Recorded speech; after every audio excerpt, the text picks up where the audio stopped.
Assalamualaikum warahmatullahi wabarakatuh. Sahabat berbagi kisah yang dirahmati Allah, sejarah Bani Israel.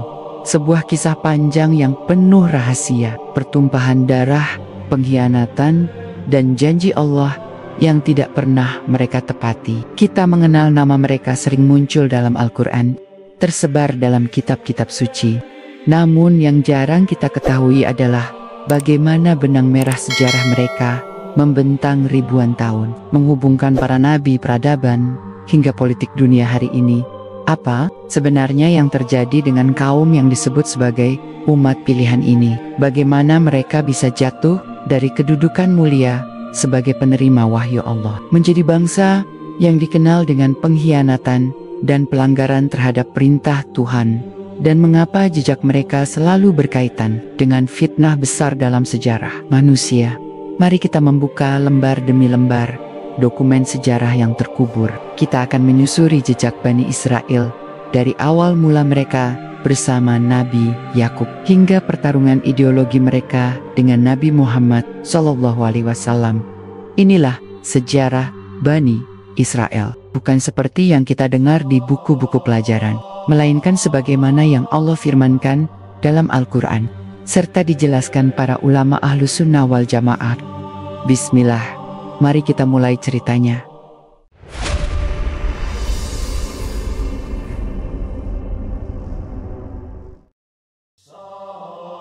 Bani Israel, sebutan ini berasal dari nama Nabi Yakub alaihissalam yang diberi gelar Israel dalam bahasa Ibrani, artinya hamba Allah. Dari keturunan beliau, lahirlah 12 suku besar yang menjadi fondasi bangsa Israel. Allah muliakan mereka dengan diutusnya nabi-nabi yang banyak, lebih banyak daripada bangsa manapun di muka bumi. Dari Nabi Yusuf, Musa, Harun, Daud, Sulaiman, Zakaria, Yahya, hingga Nabi Isa, putra Maryam. Namun, di balik kehormatan itu tersimpan catatan kelam. Kaum ini seringkali menolak perintah Allah, membunuh nabi-nabi, mengubah kitab Taurat dengan tangan mereka, dan memperjualbelikan agama demi dunia. Al-Quran mengungkap dengan jelas sifat mereka. Dalam Quran Surat Al-Baqarah ayat 61 Allah berfirman, dan mereka diliputi kehinaan dan kenistaan, dan mereka kembali dengan kemurkaan dari Allah. Yang demikian itu karena mereka selalu mengingkari ayat-ayat Allah dan membunuh para nabi tanpa alasan. Yang demikian itu disebabkan mereka durhaka dan melampaui batas. Ayat ini bukan sekadar kecaman, tetapi dokumen sejarah yang menyingkap wajah asli mereka. Salah satu episode paling mencengangkan dari sejarah Bani Israel adalah peristiwa bersama Nabi Musa alaihissalam. Setelah diselamatkan Allah dari cengkraman Firaun, menyeberangi Laut Merah yang terbelah, mereka justru membuat patung anak sapi dari emas untuk disembah. Betapa cepatnya mereka berpaling dari tauhid yang murni.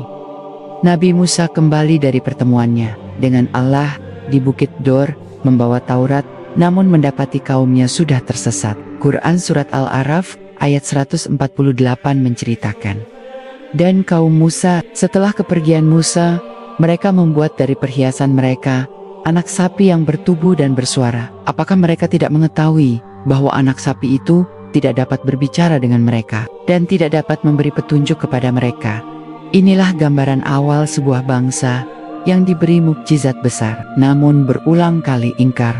Tetapi sejarah Bani Israel tidak berhenti di situ. Allah memberi mereka tanah yang diberkahi, namun ketika diperintahkan masuk ke Baitul Maqdis untuk berjihad melawan kaum yang zalim, mereka menolak. Hanya 2 orang dari mereka yang taat, sementara yang lain menantang Musa dengan ucapan terkenal dalam Quran Surat Al-Maidah ayat 24. Pergilah engkau bersama Tuhanmu dan perangilah mereka berdua. Kami duduk saja di sini. Ucapan ini menjadi simbol kedegilan mereka. Karena itu Allah sesatkan mereka selama 40 tahun di padang pasir, tersesat tanpa arah, hingga generasi lama yang keras kepala musnah, diganti generasi baru yang lebih taat.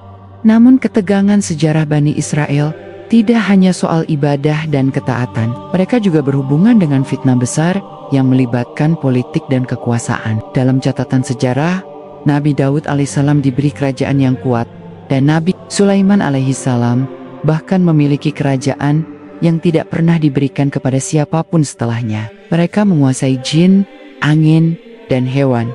Tapi apa yang dilakukan keturunan mereka setelah masa itu? Mereka justru terjerumus ke dalam sihir. Di masa kerajaan Sulaiman, sebagian Bani Israel menuduh Nabi Sulaiman sebagai penyihir.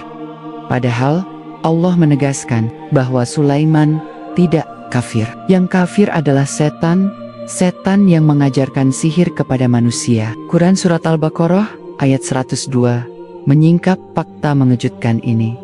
Sejarah kemudian mencatat tragedi lain, banyak nabi dibunuh oleh tangan-tangan Bani Israel sendiri. Nabi Zakaria digergaji tubuhnya hingga terbelah dua. Nabi Yahya dipenggal kepalanya karena menentang pernikahan haram penguasa. Nabi Isa pun mereka tolak, bahkan mereka bersekongkol dengan Romawi untuk menyalibnya. Meski Allah selamatkan beliau dan mengangkatnya ke langit, Al-Quran dengan tegas membongkar klaim mereka dalam surat An-Nisa ayat 157. Mereka berkata, sesungguhnya kami telah membunuh Al-Masih Isa putra Maryam, Rasul Allah. Padahal mereka tidak membunuhnya dan tidak menyalibnya, melainkan diserupakan bagi mereka. Ini adalah dokumen ilahi yang membantah klaim terbesar Bani Israel. Lembar demi lembar sejarah membuka wajah asli mereka. Kaum ini diberikan nikmat, diangkat derajatnya, namun selalu menyalahgunakan. Bahkan ketika Rasul terakhir, Muhammad SAW, diutus, mereka justru menjadi penentang paling gigih. Kaum Yahudi di Madinah awalnya menunggu datangnya Nabi terakhir. Mereka berharap Nabi itu berasal dari kalangan mereka. Namun ketika ternyata Nabi itu dari bangsa Arab, mereka menolak dengan penuh dengki. Allah membongkar rahasia ini dalam Quran Surat Al-Baqarah ayat 89. Dan ketika datang kepada mereka kitab dari Allah yang membenarkan apa yang ada pada mereka. Padahal sebelumnya mereka selalu memohon kemenangan atas orang-orang kafir. Maka ketika datang kepada mereka apa yang telah mereka ketahui, mereka ingkar kepadanya. Maka laknat Allah lah atas orang-orang yang ingkar. Apa yang Allah ungkap dalam Al-Quran tentang Bani Israel bukan sekadar cerita masa lalu. Ia adalah peta sejarah, sebuah dokumen hidup yang menjelaskan bagaimana sebuah bangsa bisa jatuh dari kemuliaan menjadi kehinaan. Bagaimana mereka yang diberi wahyu dan para nabi justru menjadi bangsa yang menolak kebenaran.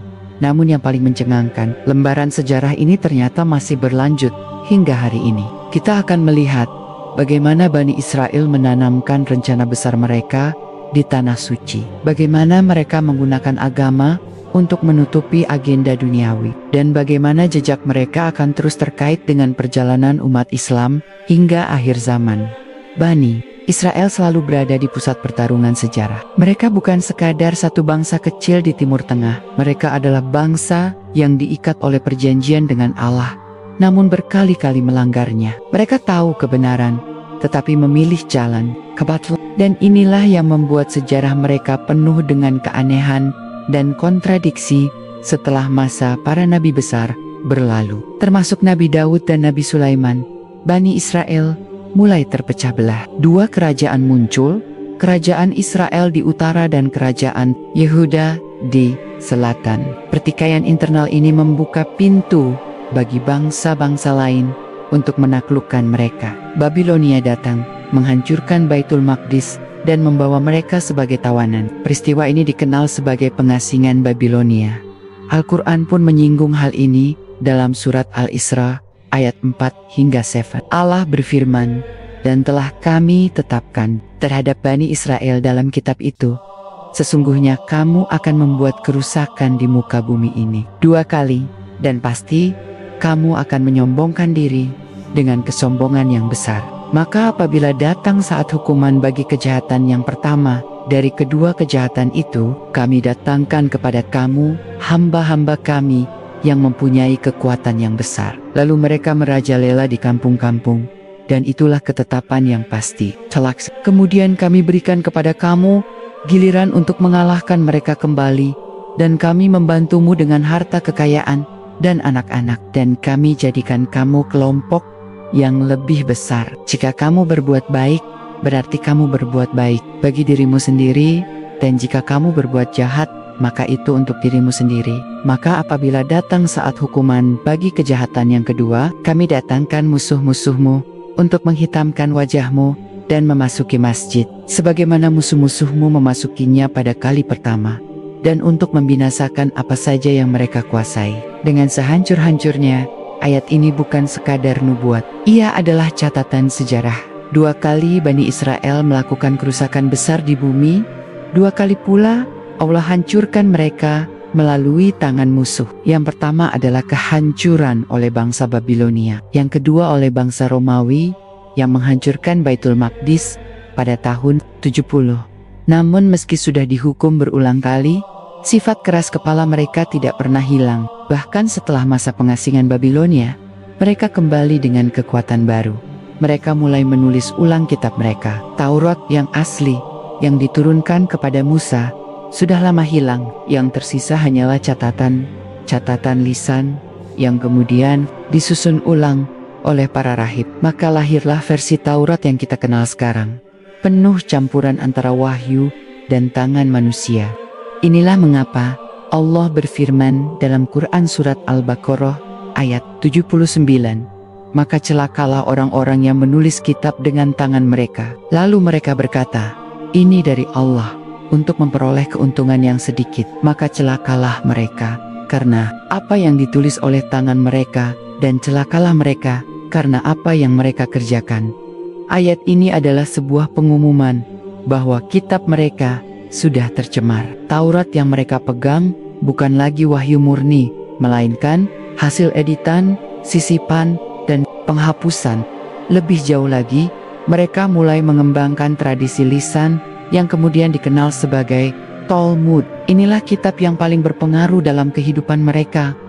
Bahkan lebih dari Taurat, Talmud berisi tafsir, hukum, hingga pandangan rabi tentang kehidupan. Tetapi di dalamnya juga terdapat ajaran-ajaran yang merendahkan bangsa lain, termasuk menganggap bangsa selain Israel sebagai kaum yang hina. Fakta ini jarang diungkap. Namun inilah salah satu rahasia mengapa sikap mereka terhadap bangsa lain penuh permusuhan. Kehidupan Bani Israel di masa-masa berikutnya selalu bergulat dengan politik kekuasaan. Mereka di bawah kekuasaan Persia, kemudian Yunani, lalu Romawi. Namun setiap kali mereka selalu berkonflik dengan penguasa. Hingga akhirnya ketika Allah mengutus Nabi Isa alaihissalam, mereka justru menolak dengan keras. Mereka tidak hanya menolak, tetapi juga merencanakan pembunuhan.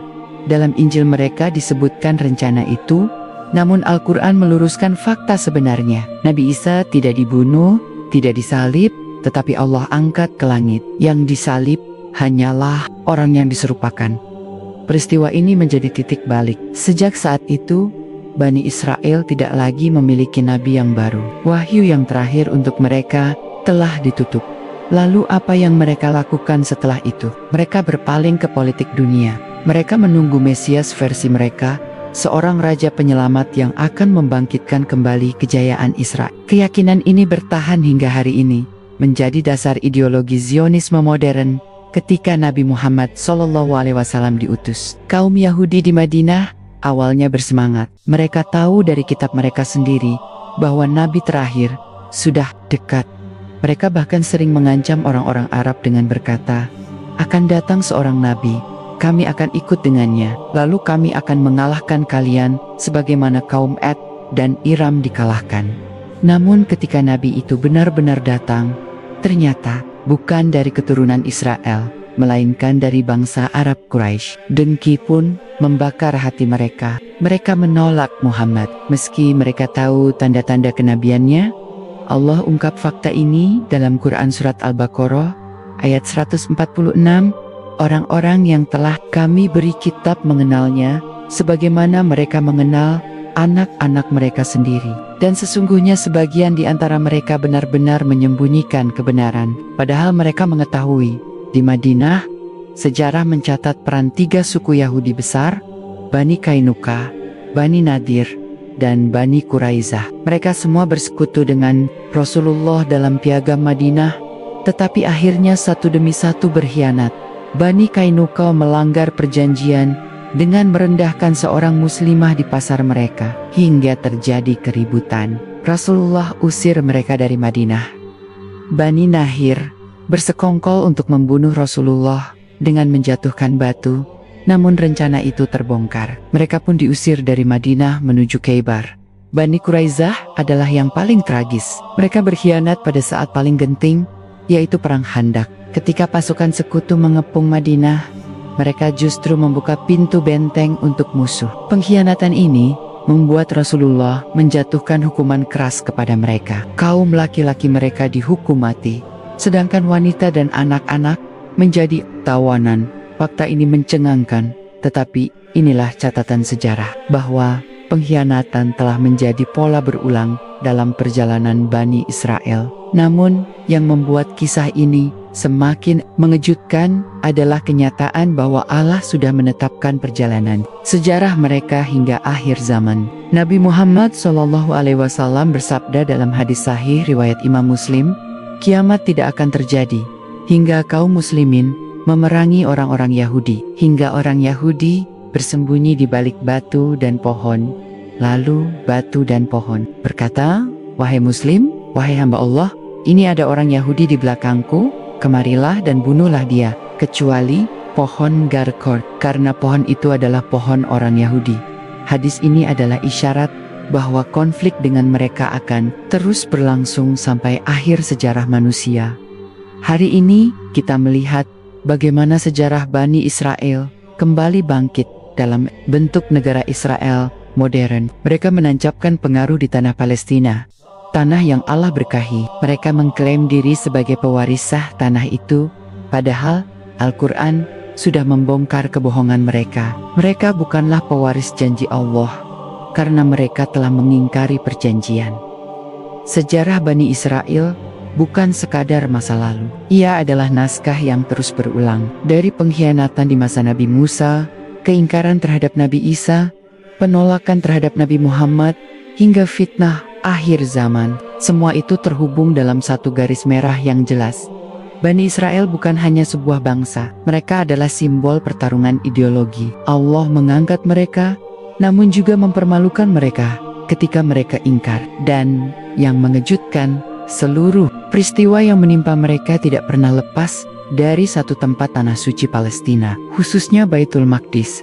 Baitul Maqdis adalah jantung sejarah Bani Israel. Mereka pernah menguasainya, mereka juga pernah diusir darinya. Dari sinilah lahir obsesi besar mereka yang tak pernah padam, hingga hari ini kembali menguasai tanah suci, membangun kembali apa yang mereka sebut Bait Allah atau Kuil Sulaiman. Tetapi Al-Quran menyingkap sesuatu yang lebih dalam. Dalam surat Al-Isra ayat 7, Allah menyebutkan, "Maka apabila datang saat hukuman bagi kejahatan yang kedua, kami datangkan musuh-musuhmu untuk menghitamkan wajahmu dan memasuki masjid, sebagaimana musuh-musuhmu memasukinya pada kali pertama, dan untuk membinasakan apa saja yang mereka kuasai dengan sehancur-hancurnya." Masjid yang dimaksud dalam ayat ini adalah Masjidil Aqsa. Disinilah Allah menegaskan bahwa Bani Israel akan mengalami kehancuran yang berulang-ulang, dan musuh mereka akan memasuki masjid itu. Fakta sejarah membenarkannya. Babilonia menghancurkan mereka, lalu Romawi meluluh lantakkan Baitul Maqdis. Namun meski sudah hancur berkali-kali, Bani Israel tidak pernah kehilangan satu hal: ambisi untuk bangkit kembali. Mari kita tarik satu benang merah. Mengapa mereka selalu menginginkan Baitul Maqdis? Dalam keyakinan mereka, tanah itu adalah pusat janji Tuhan. Mereka percaya hanya dengan menguasai tempat itu, mereka bisa menjadi bangsa pilihan kembali. Tetapi inilah letak kesalahan fatal mereka. Mereka mengira kemuliaan datang dari tanah, bukan dari ketaatan. Padahal Allah telah menetapkan kemuliaan hanya bagi orang yang beriman, bukan bagi garis keturunan. Karena itulah Al-Quran berulang kali mengingatkan bahwa janji Allah bukan untuk mereka yang mengingkari wahyu, melainkan untuk orang-orang beriman yang mengikuti para nabi dengan benar. Kini, mari kita buka lembaran yang lebih gelap setelah kehancuran oleh Romawi pada tahun 70.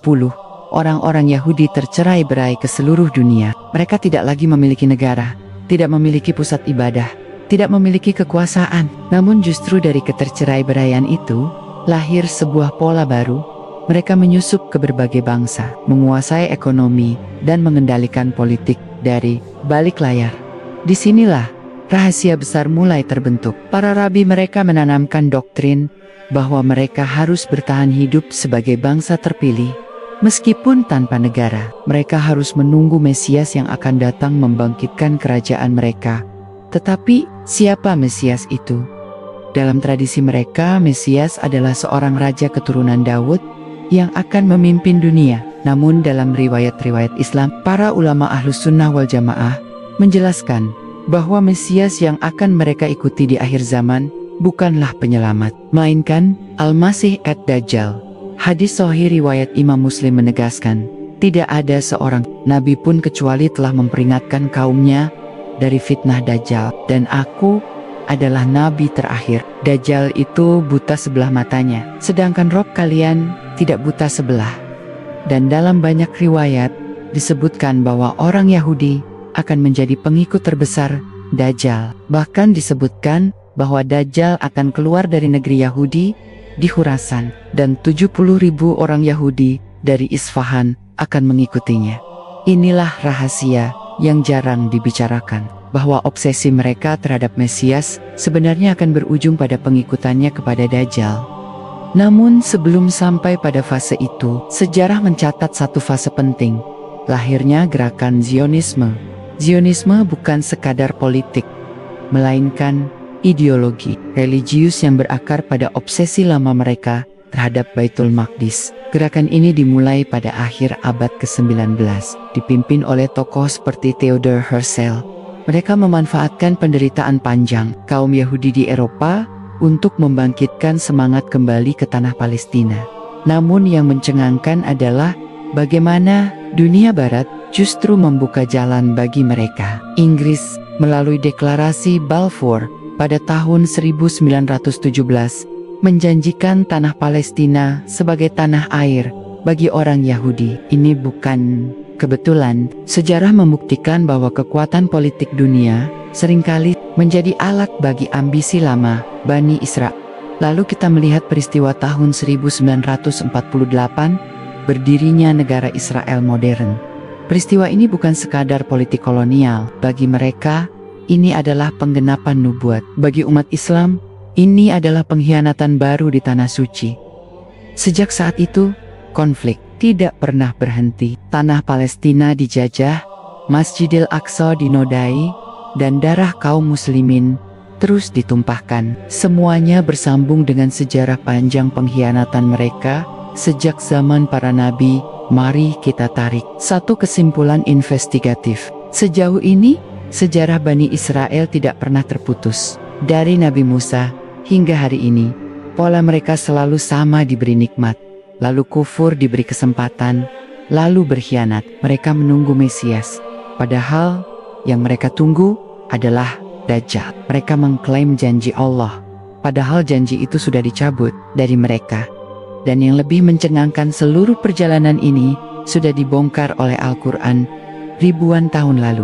Ayat demi ayat adalah dokumen sejarah yang hidup, membimbing umat Islam untuk memahami fitnah terbesar dalam sejarah manusia, sejarah Bani Israel. Ketika kita menelusurinya, bukan sekadar catatan masa lalu. Ia adalah rangkaian peristiwa yang membentuk wajah dunia hari ini. Kita telah melihat bagaimana mereka lahir dari Nabi Yakub alaihissalam, berkembang menjadi 12 suku besar, lalu mendapatkan begitu banyak nabi dan mukjizat. Namun setiap kali Allah menguji mereka, jawaban yang muncul bukanlah syukur, melainkan pembangkangan. Bayangkan, kaum yang baru saja diselamatkan dari cengkraman Firaun, menyaksikan laut terbelah di hadapan mata mereka, seketika kembali menyembah patung anak sapi dari emas. Ini bukan sekadar kesalahan kecil, tetapi bukti betapa cepatnya mereka berpaling dari tauhid. Dan sejak saat itu, pola itu berulang. Nabi Musa memimpin mereka dengan penuh kesabaran, tetapi mereka menolak masuk ke tanah yang dijanjikan karena takut berperang. Mereka berkata, Pergilah engkau bersama Tuhanmu, perangilah mereka. Kami duduk saja di sini. Sebuah kalimat yang memalukan, tertulis abadi dalam Quran Surat Al-Maidah ayat ke-24. Akibatnya, Allah hukum mereka tersesat di padang pasir selama 40 tahun. 40 tahun. Angka ini bukan angka kecil. Itu berarti satu generasi penuh, lenyap, dan hanya generasi baru yang akhirnya bisa masuk ke tanah suci di bawah pimpinan Yusha bin Nun, murid setia Nabi Musa. Peristiwa ini jarang dibahas panjang. Padahal disitulah terlihat bagaimana Allah mengganti kaum yang keras kepala dengan generasi baru yang lebih taat. Namun apakah setelah masuk tanah itu, mereka menjadi bangsa yang lurus? Tidak. Mereka tetap melanjutkan kebiasaan lama. Ketika mereka meminta kepada nabi mereka agar diangkatkan seorang raja untuk memimpin perang, Allah beri mereka salut. Tetapi mereka justru menolak dengan alasan salut bukan orang kaya dan bukan dari keturunan tertentu. Mereka mengukur kepemimpinan dengan harta dan keturunan, bukan dengan keimanan. Akhirnya Allah buktikan bahwa kemenangan bukan ditentukan oleh jumlah maupun harta, hanya segelintir pasukan salut yang bertahan. Lalu dengan izin Allah, Daud yang masih remaja menumbangkan Jalut, raksasa yang ditakuti seluruh pasukan. Dari situlah Allah angkat Daud sebagai nabi dan raja Karujan Daud. Lalu diteruskan oleh Sulaiman. Dan di masa Nabi Sulaiman, kerajaan itu mencapai puncak, bukan hanya menguasai tanah, tetapi juga alam semesta, jin, hewan, bahkan angin tunduk kepada beliau. Namun yang terjadi setelah wafatnya Sulaiman adalah kemerosotan besar. Bani Israel mulai menuduh bahwa kekuasaan Sulaiman berasal dari sihir. Inilah fitnah besar yang Allah luruskan dalam Quran Surat Al-Baqarah ayat ke-102. Allah menegaskan Sulaiman tidak kafir. Yang kafir adalah setan yang mengajarkan sihir kepada manusia. Namun sejak saat itu, sebagian dari Bani Israel justru lebih tertarik kepada sihir dibanding wahyu. Mereka meninggalkan petunjuk Allah, memilih jalan kegelapan. Lalu datanglah masa kehancuran. Kerajaan mereka pecah menjadi dua, Israel di utara dan Yehuda di selatan. Pertikaian internal melemahkan mereka. Dari sinilah musuh-musuh Allah masuk menghancurkan mereka. Babilonia menyerang, menghancurkan Baitul Maqdis, dan membawa mereka sebagai tawanan. Inilah yang disebut pengasingan Babilonia. Al-Quran sudah meramalkan ini dalam surat Al-Isra. Inilah kerusakan pertama Bani Israel, dihukum dengan tangan musuh yang kejam. Namun, yang mengejutkan, setelah hukuman itu, Allah beri mereka kesempatan lagi. Mereka kembali ke tanah suci, membangun lagi kehidupan mereka. Tetapi, benar saja, sifat lama mereka muncul kembali. Kerusakan kedua pun terjadi, dan kali ini, hukuman datang dari Romawi. Pada tahun 70, Jenderal Titus memimpin pasukan Romawi menghancurkan Baitul Maqdis untuk kedua kalinya. Ribuan orang Yahudi dibantai, sisanya tercerai-berai ke seluruh penjuru dunia. Sejak itu, Bani Israel kehilangan tanah air. Mereka tersebar ke Eropa, Asia, dan Afrika. Tetapi yang menarik, mereka tidak pernah kehilangan identitas. Dimanapun mereka tinggal, mereka tetap menjaga diri sebagai bangsa terpisah. Mereka tidak membaur, justru mereka menciptakan jaringan internal yang sangat kuat. Rahasia ini jarang dibongkar. Dari ketercerai-beraian itu lahir sebuah kekuatan baru, kekuatan bayangan. Mereka belajar menguasai ekonomi di setiap negeri. Mereka mengendalikan perdagangan, perbankan, bahkan pemerintahan. Meski secara jumlah mereka minoritas, inilah yang membuat mereka sering dituduh sebagai pengendali dunia. Dan meski sebagian tuduhan itu berlebihan, ada fakta sejarah yang tak terbantahkan. Banyak kerajaan runtuh karena terjebak dalam jaringan ekonomi Yahudi. Di sisi lain, agama mereka pun berubah. Taurat yang asli sudah lama hilang. Mereka hanya punya salinan buatan para rahib setelah masa pengasingan Babilonia. Dan lebih jauh lagi, mereka mengembangkan kitab lisan bernama Talmud. Talmud inilah yang lebih mereka ikuti dibanding Taurat. Isinya penuh dengan hukum rabi, tafsir yang bertele-tele, dan pandangan yang sering merendahkan bangsa lain. Misalnya, non-Yahudi dianggap sebagai goyim, yaitu manusia kelas 2. Fakta ini menjelaskan mengapa mereka selalu merasa sebagai bangsa istimewa, sementara bangsa lain tidak berharga. Lalu datanglah Nabi Isa alaihissalam. Beliau adalah nabi terakhir dari kalangan Bani Israel. Tetapi apa yang mereka lakukan? Mereka menolak, bahkan berusaha membunuhnya. Mereka bersekongkol dengan Romawi untuk menyalib Isa. Namun, Allah selamatkan beliau, mengangkatnya ke langit. Sejak itu, wahyu untuk Bani Israel berhenti. Tidak ada lagi nabi dari kalangan mereka, tetapi tidak pernah mau menerima kenyataan itu. Mereka tetap menunggu Mesias. Mereka yakin Mesias akan datang dari keturunan Daud untuk membangkitkan kerajaan mereka. Dan disinilah tragedi besar akan terjadi. Karena Mesias yang mereka tunggu pada akhirnya bukanlah penyelamat, melainkan Dajjal. Nabi Muhammad Sallallahu Alaihi Wasallam sudah memperingatkan bahwa pengikut terbesar Dajjal adalah kaum Yahudi. Dalam riwayat sahih disebutkan, Dajjal akan diikuti oleh 70.000 orang Yahudi dari Isfahan memakai jubah khas mereka. Mari kita lihat bagaimana sejarah bergerak setelah ratusan tahun tanpa tanah air. Pada abad ke-19 muncul gerakan Zionisme. Gerakan ini lahir di Eropa, dipimpin oleh tokoh Yahudi seperti Theodor Herzl. Tujuannya jelas mengembalikan orang Yahudi ke tanah Palestina. Awalnya, ide ini dianggap gila, bahkan oleh sebagian Yahudi sendiri. Tetapi dukungan Barat membuatnya mungkin. Inggris mengeluarkan deklarasi Balfour pada tahun 1917, menjanjikan tanah Palestina sebagai tanah air Yahudi. Dan pada tahun 1948, berdirilah negara Israel modern. Sejarah pun berulang, bangsa yang dulu diusir kembali kini berdiri di atas tanah yang sama, dengan mimpi yang sama, membangun kembali kuil mereka.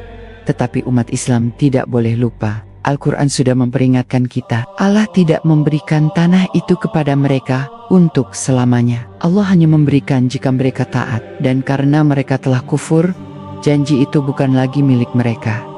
Fakta ini jarang dibahas di dunia modern. Padahal inilah kunci memahami konflik Palestina. Ini bukan sekadar perang tanah atau politik. Ini adalah kelanjutan dari sejarah ribuan tahun. Sejarah Bani Israel melawan wahyu Allah. Setelah wafatnya Nabi Sulaiman alaihissalam, kerajaan yang beliau tinggalkan tidak lagi berdiri kokoh. Seperti Sibel di masa Sulaiman, Bani Israel pernah mencapai puncak kejayaan negeri yang luas. Kekayaan berlimpah, keamanan terjaga, dan bangsa-bangsa lain tunduk. Namun, semua itu mulai goyah ketika generasi setelahnya lebih memilih nafsu dunia daripada ketaatan pada Allah. Kerajaan yang tadinya utuh akhirnya pecah menjadi dua, kerajaan Israel di utara dengan pusatnya di Samaria, dan kerajaan Yehuda di selatan dengan pusatnya di Yerusalem. Perpecahan inilah awal dari serangkaian malapetaka yang menimpa mereka di kerajaan Israel. Mayoritas raja-raja mereka jauh dari ajaran tauhid. Mereka mendirikan berhala, mengikuti tradisi kafir bangsa-bangsa sekitar. Bahkan sebagian dari mereka menentang para nabi yang diutus untuk meluruskan jalan. Sementara di kerajaan Yehuda, meskipun sesekali muncul raja yang saleh, namun kebanyakan juga jatuh pada kesalahan yang sama. Para nabi diutus silih berganti. Ada Nabi Ilyas alaihissalam yang menghadapi penguasa lalim seperti Ahab dan istrinya Isabel, yang menyembah Baal dan menyesatkan rakyat. Lalu ada Nabi Ilyasa yang melanjutkan perjuangan menegakkan tauhid. Setelah itu datang pula Nabi Yunus yang diutus ke kaum Ninawa, bangsa di luar Bani Israel, namun tetap menjadi bagian dari rangkaian perjuangan mengingatkan manusia agar kembali kepada Allah. Namun, sebagian terbesar Bani Israel terus saja membangkang. Mereka hanya mau taat jika sesuai dengan hawa nafsu mereka. Jika seorang nabi datang membawa syariat yang tidak sesuai keinginan mereka, maka nabi itu mereka abaikan, bukan sabajian. Mereka bunuh. Al-Quran mencatat sikap keras kepala mereka. Maka apakah setiap kali datang kepadamu seorang rasul yang membawa sesuatu ajaran yang tidak sesuai dengan keinginanmu, kamu menyombongkan diri, lalu sebagian kamu mendustakan, dan sebagian kamu Quran Surat Al-Baqarah ayat 87. Akibat dosa dan pengkhianatan mereka, Allah mengizinkan musuh-musuh menyerbu. Pertama kali, datanglah bangsa Asyur yang menguasai kerajaan Israel di utara. Mereka menghancurkan kota-kota, menawan penduduknya, dan mencerai-beraikan mereka ke berbagai penjuru. Inilah awal mula hilangnya 10 suku besar Bani Israel, yang hingga kini keberadaannya menjadi misteri sejarah. Sementara kerajaan Yehuda di selatan masih bertahan, namun semakin lama semakin rapuh. Akhirnya, datanglah bangsa Babilonia di bawah raja yang terkenal kejam, Nebukadnezar. Yerusalem diserbu, Baitul Maqdis dihancurkan, dan sebagian besar Bani Israel dijadikan tawanan dan diangkut ke Babilonia. Peristiwa ini dikenal sebagai pengasingan Babilonia. Dalam kondisi seperti itu, muncullah para nabi untuk memberikan harapan. Nabi Hizkiel alaihissalam Yehezkiel diutus kepada mereka di Babilonia, memberi kabar bahwa Allah tidak akan meninggalkan mereka jika mereka kembali kepada tauhid. Namun, sebagian dari mereka tetap keras kepala. Setelah beberapa dekade, Allah takdirkan bangsa Persia di bawah Raja Quraisy Cyrus mengalahkan Babilonia. Quraisy memperbolehkan Bani Israel kembali ke tanah mereka dan membangun kembali Baitul Maqdis. Akan tetapi, alih-alih belajar dari musibah besar itu, banyak dari mereka justru kembali terjerumus dalam penyimpangan. Mereka mulai menulis kitab dengan tangan mereka sendiri, mencampur-adukan wahyu dengan tambahan-tambahan dari hawa nafsu. Allah mengecam perbuatan ini, maka kecelakaan besarlah bagi orang-orang yang menulis Alkitab dengan tangan mereka sendiri. Lalu dikatakannya, ini dari Allah, dengan maksud untuk memperoleh keuntungan yang sedikit dengan perbuatan itu. Quran Surat Al-Baqarah ayat 79. Kejadian-kejadian itu membentuk sejarah panjang Bani Israel yang penuh pasang surut. Sebentar tot, lalu lama dalam maksiat, sebentar mendengar nabi, lalu membunuh nabi berikutnya. Sejarah mereka bagaikan cermin yang memantulkan peringatan keras bagi umat setelahnya, termasuk bagi umat Islam. Karena kezaliman dan keras kepalanya, Allah menetapkan bahwa Bani Israel tidak akan lagi memiliki kejayaan abadi di muka bumi. Mereka akan selalu berada di bawah tekanan, terpecah belah, dan tidak akan pernah benar-benar berkuasa, kecuali dalam waktu yang sangat singkat. Al-Quran menegaskan, dan kami telah tetapkan terhadap Bani Israel dalam kitab itu, sesungguhnya kamu akan membuat kerusakan di muka bumi ini 2 kali, dan pasti kamu akan menyombongkan diri dengan kesombongan yang besar. Quran Surat Al-Isra ayat 4. Inilah fase pertama kerusakan mereka, penyembahan berhala, kedurhakaan, dan pembunuhan para nabi yang berujung pada kehancuran negeri mereka oleh Asyur dan Babilonia. Namun, sejarah belum berhenti di situ. Messiah, fase kedua, lebih dahsyat, yang kelak akan membawa mereka berhadapan langsung dengan Nabi Isa dan Nabi Muhammad setelah masa-masa Nabi Daud dan Sulaiman alaihim. Bani Israel memasuki fase yang penuh perpecahan. Kerajaan yang tadinya utuh di bawah Sulaiman pecah menjadi 2 kerajaan Israel di utara dan kerajaan Yehuda di selatan. Dari sinilah awal mula perpecahan politik dan spiritual mereka semakin tampak jelas. Kerajaan Israel di utara berpusat di Samaria, sedangkan kerajaan Yehuda berpusat di Yerusalem. Secara politik, keduanya sering berseteru. Secara agama, kaum Israel mulai tergelincir dalam penyembahan berhala yang mereka ambil dari bangsa-bangsa sekitar, seperti penyembahan Baal dan Asitoret. Padahal, para nabi telah diutus silih berganti untuk memperingatkan mereka agar kembali kepada tauhid.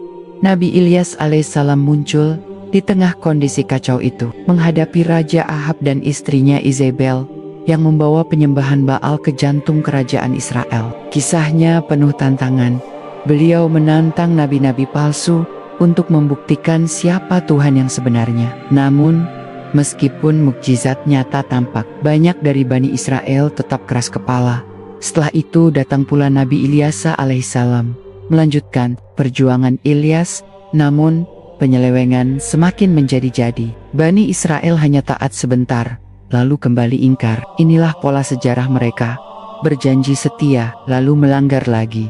puncak kehancuran mulai terjadi ketika Allah mengutus bangsa-bangsa lain sebagai alat hukuman. Al-Quran dalam surah Al-Isra menjelaskan, 2 kali Bani Israel melakukan kerusakan besar di muka bumi, dan 2 kali pula Allah turunkan hukuman keras atas mereka. Para ulama tafsir menjelaskan, salah satunya adalah saat Allah mengirimkan bangsa Asyur Asiria dan kemudian Babilonia untuk menaklukkan mereka.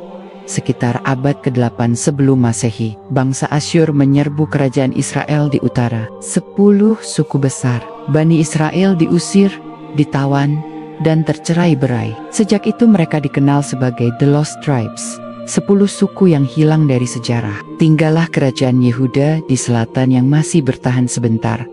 Namun, pada abad ke-6 sebelum Masehi, datanglah bangsa Babilonia di bawah Raja Nebukadnezar. Yerusalem dihancurkan, Baitul Maqdis yang dibangun Nabi Sulaiman dibakar habis, dan sebagian besar orang Yahudi ditawan ke Babilonia. Peristiwa ini dikenal sebagai pembuangan Babilonia. Disinilah titik balik identitas mereka. Di tanah asing, tanpa bait suci, mereka mulai membentuk tradisi kitab dan tulisan sebagai ganti pusat ibadah. Sebagian ulama sejarah menilai, sejak masa inilah banyak tambahan dan perubahan muncul dalam teks-teks mereka. Namun, Allah masih memberikan mereka kesempatan. Ketika Persia di bawah Raja Quraisy menaklukkan Babilonia, ia mengizinkan orang Yahudi kembali ke Yerusalem. Bait Allah dibangun ulang, meski tidak semegah dulu. Tetapi meskipun mereka kembali, kesombongan dan keingkaran tetap berulang. Setelah itu, Bani Israel kembali dihadapkan pada kekuasaan asing Yunani, kemudian Romawi. Setiap kali, mereka berusaha menjaga identitas, namun juga sering memberontak. Ketika kaum Romawi berkuasa, mereka menindas bangsa Yahudi, namun justru di era itulah Allah mengutus Nabi terakhir bagi Bani Israel, Isa bin Maryam alaihissalam. Isa datang membawa Injil, meluruskan syariat Taurat, dan memanggil mereka kembali kepada tauhid murni. Tapi mayoritas dari mereka menolak, bahkan bersekongkol dengan Romawi untuk membunuh beliau. Allah angkat Nabi Isa ke langit, dan sejak itu mereka makin tercerai-berai. Pemberontakan besar Yahudi melawan Romawi akhirnya berakhir tragis pada tahun 70 Masehi. Yerusalem dihancurkan lagi, Bait Allah rata dengan tanah, dan bangsa Yahudi diusir dari tanah suci. Mereka tercerai-berai ke seluruh penjuru dunia, memasuki fase diaspora panjang yang berlangsung berabad-abad. Namun, meski tercerai-berai, mereka tetap menyimpan satu mimpi: kembali ke tanah leluhur dan membangun kembali bait suci mereka. Impian inilah yang tidak pernah padam, bahkan hingga era modern sekarang. Setelah masa para nabi besar seperti Daud dan Sulaiman alaihimas salam, Bani Israel menghadapi fase yang sangat krusial. Kerajaan mereka yang pernah jaya mulai retak, terutama setelah wafatnya Nabi Sulaiman. Persatuan pecah menjadi 2 kerajaan Israel di utara dengan pusat di Samaria, dan kerajaan Yehuda di selatan dengan pusat di Yerusalem. Perpecahan inilah yang kelak menjadi akar dari banyak konflik internal mereka. Nabi-nabi diutus silih berganti untuk memperingatkan mereka, mulai dari Ilyas, hingga Zakaria dan Yahya. Namun, kebanyakan Bani Israel justru menolak, bahkan membunuh para nabi yang datang dengan membawa kebenaran. Inilah dosa besar yang disebutkan Allah dalam Al-Quran. Mereka membunuh para nabi tanpa hak. Di tengah kondisi penuh penyimpangan itu, datanglah ujian dari luar. Bangsa Babilonia yang dipimpin oleh Nebukadnezar menyerbu Yerusalem sekitar abad ke-6 sebelum Masehi. Baitul Maqdis dihancurkan, kitab-kitab suci mereka dijarah, dan sebagian besar Bani Israel diangkut sebagai tawanan ke Babilonia. Peristiwa ini dikenal dalam sejarah sebagai pembuangan Babilonia. Disinilah mereka mulai menulis ulang sebagian besar tradisi mereka. Kitab-kitab yang rusak, ingatan tentang hukum Taurat yang tercecer, hingga kisah-kisah para nabi yang bercampur dengan legenda mulai dihimpun kembali oleh para rahib mereka. Dari sini muncul bentuk awal Taurat Talmud yang banyak diwarnai tafsiran manusia, bukan lagi wahyu murni. Namun, Allah tidak membiarkan mereka dalam kegelapan. Setelah 70 tahun di pembuangan, Persia menaklukkan Babilonia. Raja Persia, Cyrus Agung, justru memberi izin kepada Bani Israel untuk kembali ke tanah mereka dan membangun kembali Yerusalem. Mereka pun mendirikan bait suci kedua, meski tidak semegah yang pertama.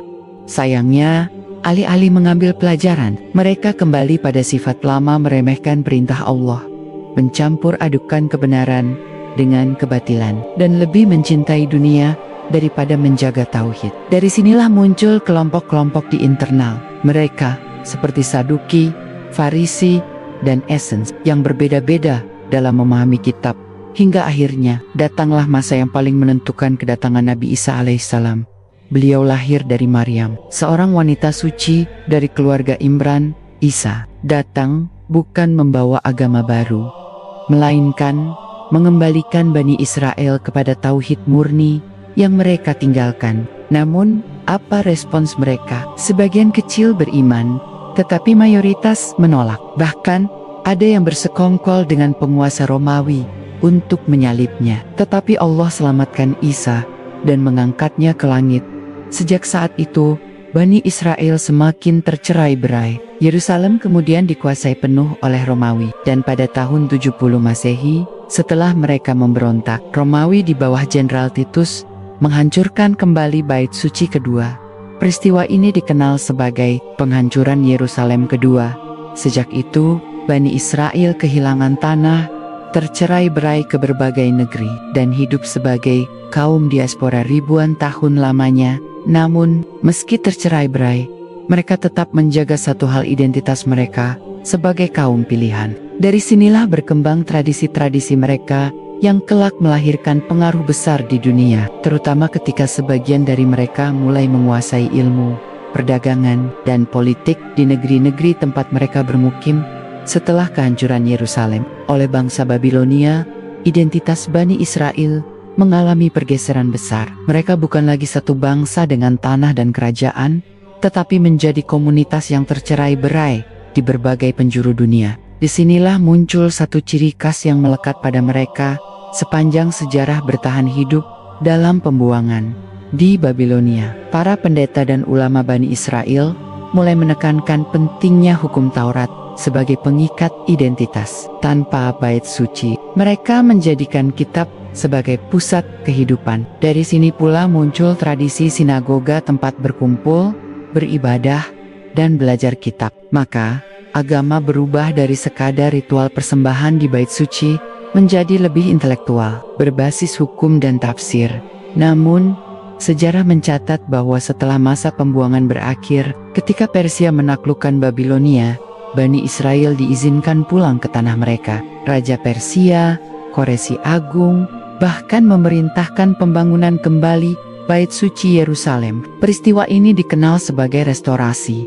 Tetapi meskipun secara lahiriah bait suci berdiri lagi, jiwa kebangsaan mereka tidak pernah benar-benar pulih. Mereka selalu berada di bawah kuasa bangsa asing Persia, lalu Yunani, hingga Romawi.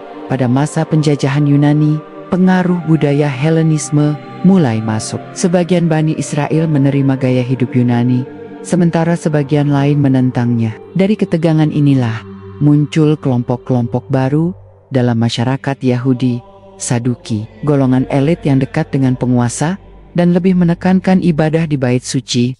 Farisi, kelompok ulama yang menekankan hukum Taurat dan tradisi lisan. Essens, kelompok zuhud yang mengasingkan diri, meyakini akhir zaman sudah dekat. Zelot, kaum revolusioner yang ingin mengusir penjajah dengan kekerasan. Perpecahan internal ini melemahkan Bani Israel, sehingga ketika Romawi menaklukkan wilayah mereka, mereka kembali berada di bawah kekuasaan asing. Rasa frustrasi dan kerinduan akan seorang Al-Masih Mesias yang dijanjikan semakin kuat.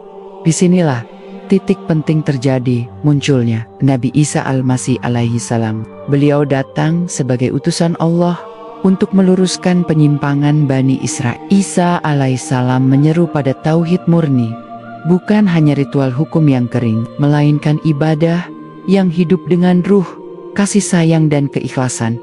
Tetapi, Sebagian besar Bani Israel menolak beliau, bahkan merencanakan pembunuhan terhadapnya. Allah menyelamatkan Nabi Isa, namun penolakan itu meninggalkan luka dalam sejarah mereka.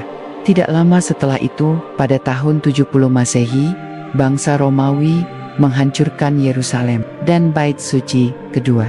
Peristiwa ini disebut kehancuran besar bagi Bani Israel. Mereka tercerai-berai ke seluruh dunia, dari Eropa hingga Afrika Utara, dan kehilangan pusat spiritual yang selama ini mereka banggakan. Namun, meski tanpa tanah air, mereka tetap menjaga identitas melalui hukum Taurat, adat, dan tradisi. Inilah yang membuat mereka tetap bertahan sebagai komunitas unik di tengah bangsa-bangsa lain. Tetapi, bersamaan dengan itu, tumbuh pula berbagai konflik antara Bani Israel dengan masyarakat tempat mereka tinggal. Hingga akhirnya, mengantarkan pada sejarah panjang pengasingan, penganiayaan, bahkan tragedi besar di abad modern. Setelah masa kekuasaan Daud alaihissalam dan Sulaiman alaihissalam yang gemilang, Bani Israel memasuki babak baru perpecahan internal. Kerajaan yang sebelumnya bersatu dengan pusat di Yerusalem, setelah wafatnya Nabi Sulaiman, pecah menjadi dua kerajaan Israel. Di utara dengan pusat Samaria dan kerajaan Yehuda di selatan dengan pusat Yerusalem. Inilah titik awal kemunduran besar mereka. Perpecahan membuat mereka lemah di hadapan bangsa-bangsa asing. Padahal sebelumnya, di masa Daud dan Sulaiman, mereka disegani oleh seluruh negeri sekitarnya. Kehancuran pertama, tangan bangsa Asyur dan Babilonia. Kerajaan Israel di utara lebih cepat jatuh ke dalam penyembahan berhala dan meninggalkan syariat Allah. Mereka menolak banyak peringatan para nabi. Akhirnya, sekitar abad ke-8 sebelum Masehi, mereka dihancurkan oleh bangsa Asyur. Sebagian besar penduduknya ditawan, sebagian lainnya tersirai bero ke berbagai penjuru. Sementara itu, kerajaan Yehuda di selatan sempat bertahan, tetapi mereka pun jatuh ke dalam kebiasaan yang sama, maksiat, syirik, dan menolak peringatan nabi-nabi. Nabi-nabi seperti Yesaya, Yeremia, dan lainnya memperingatkan mereka tentang kehancuran jika tidak kembali kepada Allah. Tetapi peringatan itu diabaikan. Tibalah masa ketika Allah mengutus Nebukadnezar, Bukhtanasar, dari Babilonia. Yerusalem dihancurkan pada tahun 586 sebelum Masehi. Baitul Maqdis, Haikal Sulaiman, dibakar rata dengan tanah. Kitab Taurat banyak dimusnahkan, dan ribuan Bani Israel ditawan ke Babilonia. Inilah yang dikenal dalam Al-Quran sebagai janji kebinasaan pertama yang Allah sebutkan dalam surah Al-Isra, ayat 4-7. Dan telah kami tetapkan terhadap Bani Israel dalam kitab itu, sesungguhnya kamu akan membuat kerusakan di bumi ini 2 kali, dan pasti kamu akan menyombongkan diri dengan kesombongan yang besar. Quran Surat Al-Isra ayat 4. Tawanan Babilonia di negeri asing, Bani Israel hidup terhina. Mereka merindukan tanah suci, tetapi dosa-dosa mereka menjadi sebab terjauhkan dari rahmat Allah. Dalam periode inilah banyak dari mereka mulai menulis ulang bagian-bagian kitab mereka yang hilang, bercampur antara wahyu dan tambahan-tambahan manusia. Namun setelah sekitar 70 tahun, Allah memberikan kelonggaran. Persia menaklukkan Babilonia di bawah Raja Koresh Cyrus Agung. Ia mengizinkan orang-orang Yahudi kembali ke tanah mereka dan membangun kembali Baitul Maqdis. Dari sinilah dimulai periode pulang dari pembuangan. Kehancuran kedua Romawi menghancurkan Yerusalem.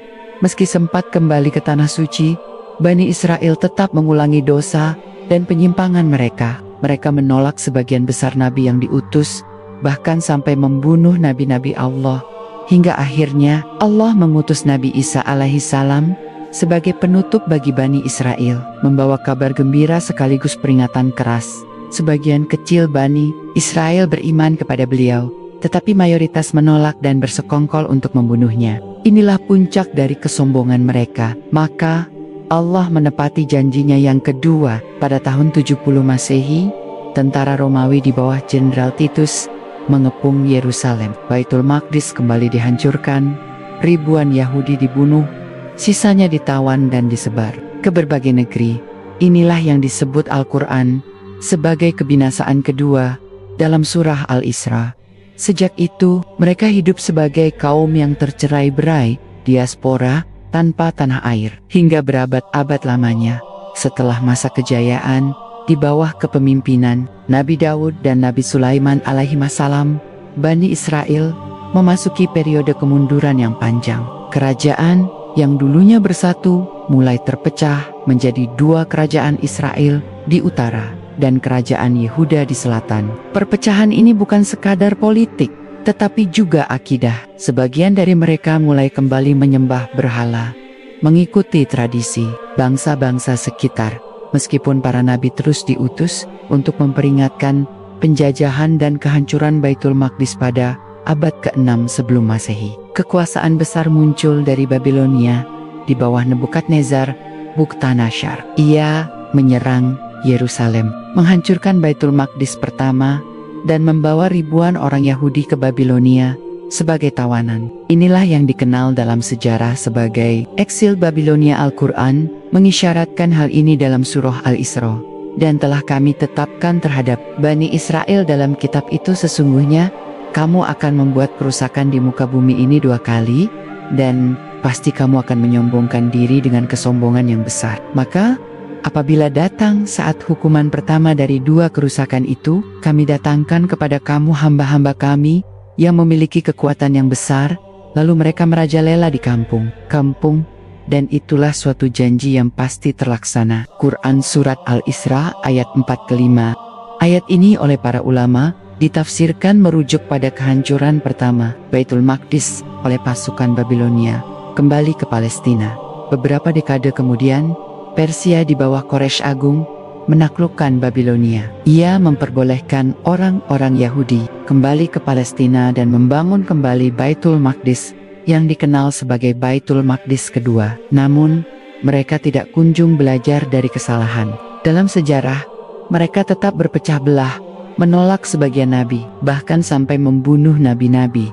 Masa Romawi, ketika Romawi berkuasa, situasi Bani Israel semakin kacau. Mereka sering memberontak, dan akhirnya memancing murka penguasa. Pada tahun 70 Masehi, Jenderal Titus dari Romawi menghancurkan Baitul Maqdis kedua hingga rata dengan tanah. Ribuan orang Yahudi terbunuh, sisanya tercerai-berai ke berbagai negeri. Inilah awal diaspora besar-besaran orang Yahudi, yang kemudian hidup sebagai kaum minoritas di berbagai tempat, termasuk di Eropa, Afrika Utara, dan Arab.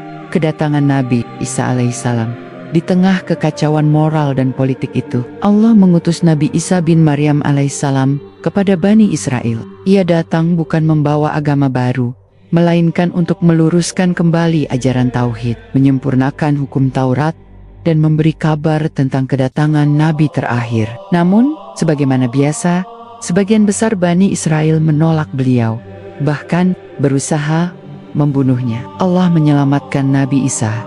Namun fitnah yang mereka sebarkan kemudian membuka jalan bagi penyimpangan besar dalam ajaran agama. Setelah peristiwa penghancuran Yerusalem oleh Titus pada tahun 70 Masehi, kaum Yahudi tercerai-berai ke berbagai wilayah kekuasaan Romawi. Bait suci kedua yang menjadi pusat ibadah mereka hancur lebur, meninggalkan tembok barat, kelak dikenal sebagai tembok ratapan, sebagai satu-satunya sisa. Sejak saat itu, sejarah Bani Israel memasuki fase yang disebut oleh para sejarawan sebagai diaspora Yahudi, masa pengasingan panjang yang membentuk identitas mereka hingga kini. Mereka tidak lagi memiliki tanah air yang utuh, tetapi dimanapun mereka berada, mereka membawa kitab Taurat, tradisi dan mimpi tentang kembali ke Sion.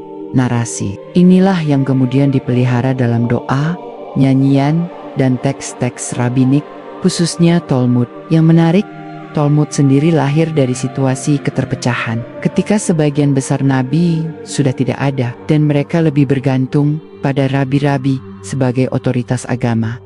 Namun dalam catatan Islam, Al-Quran menegaskan bahwa musibah yang menimpa Bani Israel bukanlah sekadar politik, melainkan hukuman atas kezaliman mereka sendiri.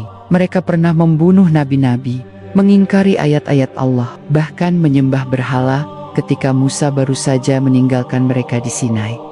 Inilah sebabnya mengapa meski mereka memegang gelar umat pilihan dalam Taurat, mereka kehilangan kekuasaan duniawi berkali-kali di bawah kekuasaan Romawi. Mereka sempat mencoba memberontak sekali lagi dalam Perang Bar Kokhba 132-135 Masehi. Awalnya, pemberontakan ini cukup kuat. Mereka dipimpin oleh tokoh karismatik yang diyakini sebagian rabi sebagai Mesias yang dijanjikan. Namun, pasukan Romawi akhirnya menghancurkan perlawanan itu dengan kejam. Ratusan ribu Yahudi tewas, ribuan dijual sebagai budak, dan nama Yerusalem bahkan diganti oleh Kaisar Hadrian menjadi Aelia Capitolina. Kaum Yahudi semakin tercerai-berai. Ada yang ke Eropa, ada yang ke Persia, ada pula yang bertahan di sekitar Syam dan Mesir. Manapun mereka berada, mereka membentuk komunitas kecil yang eksklusif. Uniknya, meskipun sering mengalami diskriminasi, mereka berhasil menjaga identitas mereka. Ketika Islam lahir di Jazirah Arab pada abad ke-7, kita melihat sebuah fakta penting. Sebagian komunitas Yahudi sudah menetap di Yatsrib Madinah, Kabar, dan Fadak. Mereka datang jauh sebelum Nabi Muhammad diutus. Mengapa mereka memilih tinggal di tanah Arab? Sebagian riwayat menyebut karena mereka menemukan tanda-tanda dalam kitab mereka bahwa seorang nabi akhir zaman akan muncul di wilayah itu. Namun, sebagian besar dari mereka tidak memenuhi janji iman tersebut. Mereka mengenali nabi sebagaimana mereka mengenali anak-anak mereka sendiri. Tetapi kesombongan dan kecintaan pada kedudukan membuat mereka berpaling. Inilah momen kunci yang menjelaskan mengapa Al-Quran berulang kali menyinggung Bani Israel, bukan sekadar sejarah lama, tetapi realitas kontemporer pada masa Rasulullah. Dengan demikian, perjalanan panjang Bani Israel bisa dilihat dalam 3 fase besar. Fase kenabian dan kejayaan Musa, Daud, Sulaiman. Fase kejatuhan dan pembuangan Babilonia, Persia, Yunani, Romawi. Fase diaspora dan penantian Mesias tersebar ke seluruh dunia, sambil tetap menanti pemimpin yang mereka yakini akan mengembalikan kejayaan. Narasi ini menjadi penting, karena benang merah sejarah Bani Israel tidak pernah lepas dari 2 hal: janji Allah atas balasan bagi ketaatan, dan hukuman atas pengkhianatan. Dalam perspektif Islam, kisah mereka adalah cermin bagi umat ini, bahwa ketika taat, Allah angkat derajat. Dan ketika sombong, Allah hinakan. Setelah Yunani, datanglah kekuasaan Romawi yang lebih keras. Yerusalem direbut, Baitul Maqdis kembali dinodai, dan banyak orang Yahudi dipaksa tunduk kepada hukum Romawi. Kaum Bani Israel yang pernah merasa sebagai bangsa pilihan, kini tercerai-berai. Sebagian dijadikan budak, sebagian hidup dalam diaspora, dan sebagian tetap bertahan di Palestina. Romawi tidak memberi keleluasaan bagi mereka untuk menegakkan kembali syariat Taurat secara utuh. Bahkan pada tahun 70 Masehi, Jenderal Romawi bernama Titus menghancurkan Baitul Maqdis hingga rata dengan tanah. Ribuan orang Yahudi dibunuh, ribuan lainnya ditawan dan dijual sebagai budak ke berbagai wilayah. Sejak saat itu, Baitul Maqdis benar-benar hancur, dan Bani Israel hidup tanpa rumah ibadah pusat yang mereka anggap sakral. Dalam kondisi terjajah, kaum Bani Israel menggantungkan harapan pada nubuat para nabi tentang datangnya seorang Al-Masih Mesias yang akan membebaskan mereka. Sebagian menafsirkan bahwa ia akan menjadi pemimpin politik dan militer yang menghancurkan bangsa penjajah. Namun sebagian kecil, termasuk kalangan berilmu, memahami bahwa nubuat tersebut mengarah pada seorang nabi yang membawa risalah tauhid dan hidayah Allah. Ketika Nabi Isa lahir, sebagian orang beriman padanya. Namun mayoritas Bani Israel menolaknya, karena Isa tidak datang dengan pedang dan pasukan, melainkan dengan mukjizat dan ajaran yang menekankan tauhid serta penyucian jiwa. Penolakan ini menambah panjang catatan hitam Bani Israel dalam mendustakan para nabi. Setelah penindasan Romawi makin keras, orang-orang Yahudi tersebar ke berbagai negeri: Mesir, Persia, Hijaz Arab, bahkan sampai ke Eropa. Mereka tidak lagi menjadi bangsa yang satu, melainkan komunitas kecil yang hidup dalam keterasingan. Namun, dimanapun mereka tinggal, keyakinan tentang tanah suci dan janji Allah tetap mereka bawa.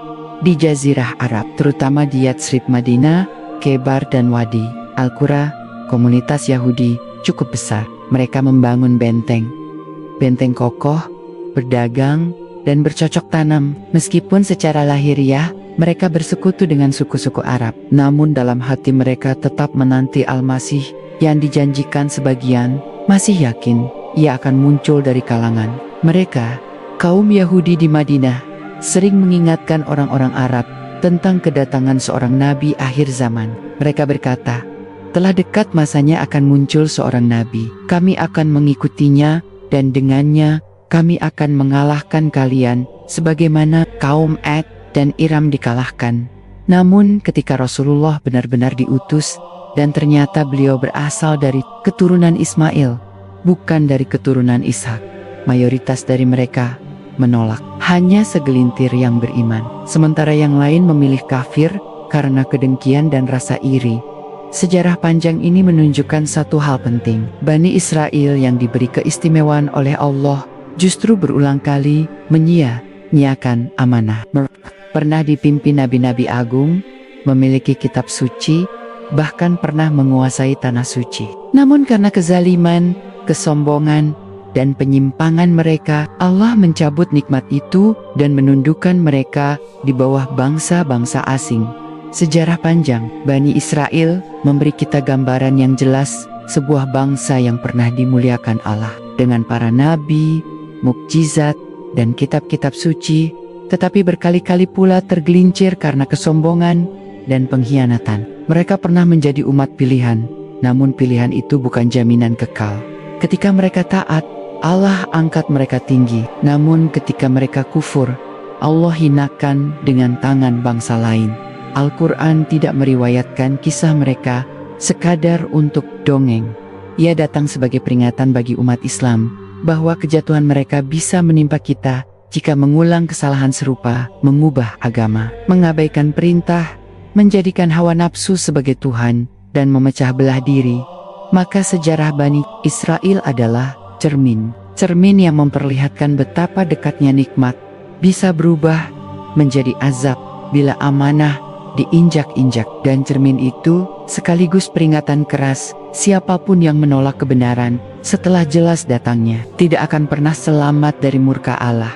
Sebagaimana firman-Nya, maka janganlah kamu mengikuti hawa nafsu agar kamu dapat berlaku adil. Jika kamu memutarbalikkan kata-kata atau enggan menjadi saksi, maka sesungguhnya Allah Maha mengetahui apa yang kamu kerjakan. Quran Surat An-Nisa ayat 135.